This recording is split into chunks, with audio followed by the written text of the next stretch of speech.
ব্যবসা বাণিজ্য চলবে কি করে? বাংলাদেশ ব্যাংকে ডাকাতি হয়েছে। পৃথিবীর ইতিহাসে, হাজার বছরের ইতিহাসে এই কথা কোথাও লেখা নয় যে সেন্ট্রাল ব্যাংক ডাকাতি হয়। আসসালামু আলাইকুম, সবাইকে স্বাগতম। আজকে কথা বলবো আমাদের সাবেক সেনাপ্রধান থেকে একেবারে রাষ্ট্রপতির মন্ত্রে পরবর্তীতে তিনি নিজে নির্বাচন করেও 1 বছর ক্ষমতায় ছিলেন এবং বারবার আলোচনা কেন্দ্রিক বিভিন্ন ইস্যুতেই চলে আসেন, মত বদলান।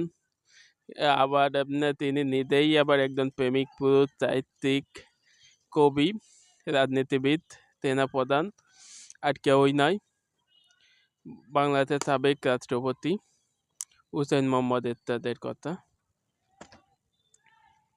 তিনি ছিলেন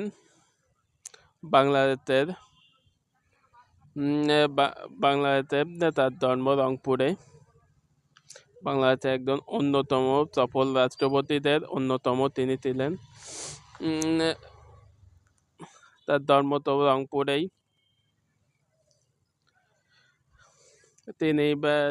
তিনি বাংলাদেশের একাধারে সরকারের দুর্নীতি, জিয়াউর রহমানের মৃত্যুর পর পরবর্তীতে রাষ্ট্রপতি উপরাষ্ট্রপতি আবু সাইদ চৌধুরী তার মন্ত্রিসভার দুর্নীতির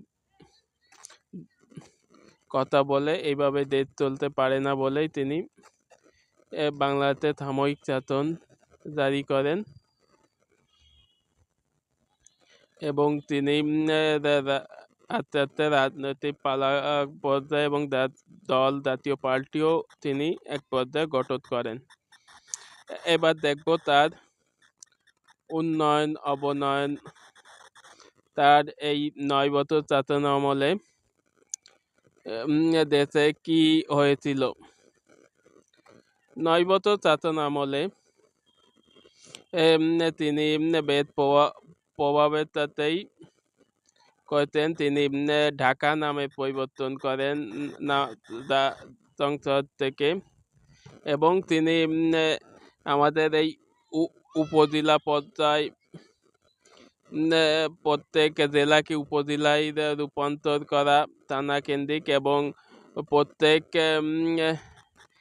এই ধরনের প্রশাসনিক ব্যবস্থা নেন এবং প্রত্যেক মহকুমাকে জেলায় রূপান্তর করা তার একটি উল্লেখযোগ্য অঙ্গ। এবং আমাদের যে শুক্রবার সরকারি ছুটির দিন সেটাও জারি করেন,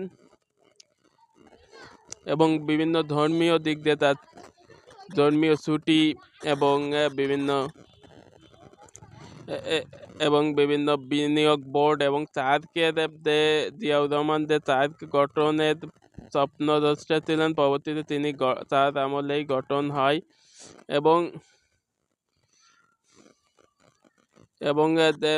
দেশকে তিনি একটা প্রধানত প্রত্যেক শুক্রবার সরকারি ছুটির দিন সহ বিভিন্ন মনে করেন বিভিন্ন ধর্মীয় প্রতিষ্ঠান, মসজিদ, মন্দির, মাদ্রাসা, এগুলোকে তিনি বিদ্যুৎ বিল মওকুফ করে দেন। এবং তার শাসন আমলে আমরা বেশ কিছু দেখতে পাই, এবং দেশের ভিতরে এবং বিনিয়োগের জন্য বিনিয়োগ বোর্ড গঠন, এবং তাও বিভিন্ন গার্মেন্টস সেক্টরকে এগিয়ে নিয়ে যায় কৃষি বান্ধবের জন্য তিনি চিত্তাসেচ প্রকল্প কার্যকরী হিসেবে তিনি তিস্তা ব্যারেজ নির্মাণ করেন। তারপরে আমাদের তিস্তা নদীর যে অগভীর যে চ্যানেলটা, যেটা হ্রাস পায়, পরে পাহাড়ি নদী তো তিস্তা, ওখানে যে বালুকণাগুলাতে তিস্তা বেরেলে আটকে থাকে, এবং পরবর্তীতে শুধু নিজের পানিটাতে এবং বালুটা পরবর্তীতে টেন্ডার দিয়ে এটা বিক্রি করে দেয় তাকে সরকারের আয়। এছাড়াও তার উল্লেখযোগ্য আরো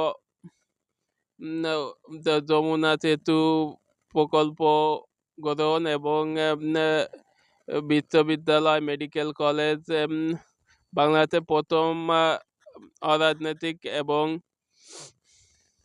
বিশ্ববিদ্যালয় হিসেবে খুলনা বিশ্ববিদ্যালয় যাত্রা শুরু করে। বর্তমানে যেটা আন্তর্জাতিক এশিয়ান সোসাইটি র্যাঙ্কিংয়ে আছে। তার আরও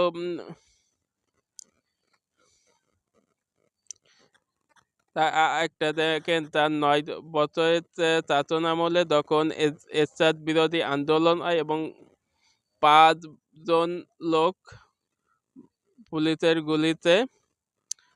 আবার দেখেন শ্রীলঙ্কায় রাজা বিক্রম সিংহের সময়ও কিন্তু তখন পদত্যাগ দাবি করেছিল জনতা, ওদের রিজার্ভ ক্রাইসিসে।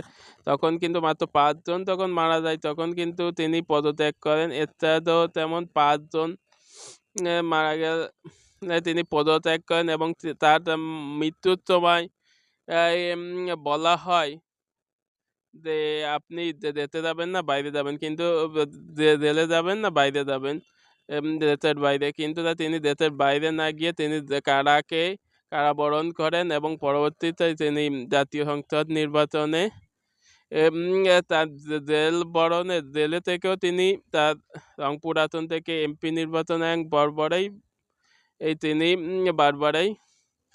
এখন মৃত্যুর আগ পর্যন্ত তিনি বারবারই তার দল কেন্দ্রীয় ক্ষমতায় এবং ক্ষমতায় যান এবং ক্ষমতায়, অর্থাৎ বারবারই তারা বিভিন্ন সংসদে আসন লাভ করেন এবং তিনিও বিভিন্ন সময় আসন লাভ করেন এবং বিভিন্ন সময় বিরোধী দলেও ভূমিকা পালন করে থাকেন। 2021 সালে তিনি মে মাসের দিকেই মারা যান এবং তিনি তাকে রংপুরে তার পারিবারিক তৃতীয় জানাজা শেষে রংপুরের পারিবারিক কবরস্থানে তাকে দাফন করা হয়।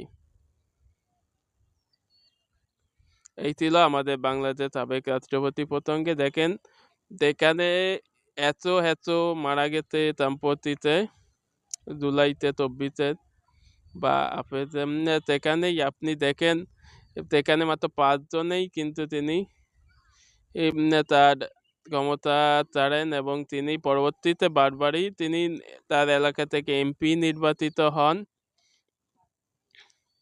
এবং তিনি সরকারে কখনো সবসময় দলীয় বিভিন্ন গুরুত্বপূর্ণ পদেই ছিলেন এবং মৃত্যু আগ পর্যন্ত। তার ভিতরে এই ছিল। সবাইকে এ পর্যন্ত ধন্যবাদ।